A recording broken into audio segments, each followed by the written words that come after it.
Hello everyone. Before we get started, make sure to like and subscribe, and leave a comment saying where you're from and when you watched. That way, YouTube will continue to show you stories like this. Now, let's get started. Asterisk, the stone door appeared before my eyes, and the old man next door, like an ancient scar covered by time, now stripped bare. On the rough surface, covered with moss and mold, were crooked symbols, a language I had only glimpsed in an ancient book. The flashlight's shaky light illuminated each carving, reflecting a faint light as if it were moving, as if it had life. The old man breathed heavily, his voice hoarse. This is the original seal. If we break it, we will find the source of the curse. But James, remember, once opened, there is no turning back.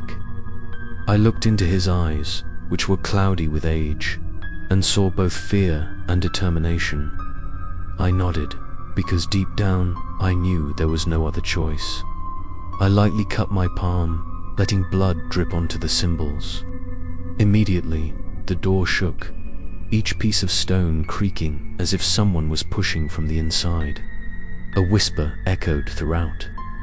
"The cellar, open it for us." I shivered, but did not stop. As the blood touched the last symbol, a cold wind blew out, extinguishing the flashlight. In the darkness, the door slowly opened, revealing a deep, dark crack. We entered. Inside was a narrow corridor with black cloths covered in dust hanging. On both sides, the strong smell of mold mixed with the pungent smell of rust. The sound of water drops falling steadily onto the stone floor was like the heartbeat of the darkness itself. The deeper I went, the more I felt an invisible pressure on my chest. My breathing quickened, my mind spinning. At the end of the corridor was a round room. A large circle was carved on the floor, filled with dust and old ritual objects. In the middle of the room was a stone pedestal, on which was placed a rotten wooden box. The old man walked tremblingly, his skinny hand lightly touching the lid of the box. "This is the first soul vessel, where it all began," he said softly. As the lid opened, a plume of black smoke rose, swirling around the room. In the dark whirlwind, dozens of voices rose, wailing, screaming, distorted laughter. I clutched my head, my ears ringing, and the old man backed away, coughing. The smoke gathered into the shape of a giant face, eyes glowing red, a voice resounding, "You dared to break the seal. Now there is no escape." In a moment of horror, I saw a flash of images. Dark rituals, flowing blood.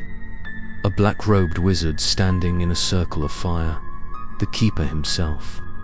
He had sacrificed dozens of souls to create the mirror, and since then he had been trapped in his own demonic creation. But those devoured souls had never been released. I suddenly understood. This wooden box is the true source, the only key that can break or strengthen the curse. I reached out to touch it, but the black smoke immediately surrounded me, choking my throat. In the choking sound, I heard the keeper whisper, "James, you cannot resist me. You were born to be the gate." The old man used his last bit of strength to raise the wooden cross. A pale yellow light emitted, tearing apart part of the black smoke. He shouted loudly, "Hurry, James, seal it now." I trembled, gritting my teeth and using blood to redraw the symbol on the stone pedestal. But the more I drew, the angrier the black smoke became, the louder the souls screamed. The keeper's figure appeared clearly in the whirlwind, his smile wide, his bloodshot eyes piercing deep into me. As soon as the last symbol was completed, the wooden box closed with a loud bang. The smoke dissipated, the room fell silent. I collapsed, my whole body exhausted. The old man knelt beside me, his trembling hand on my shoulder.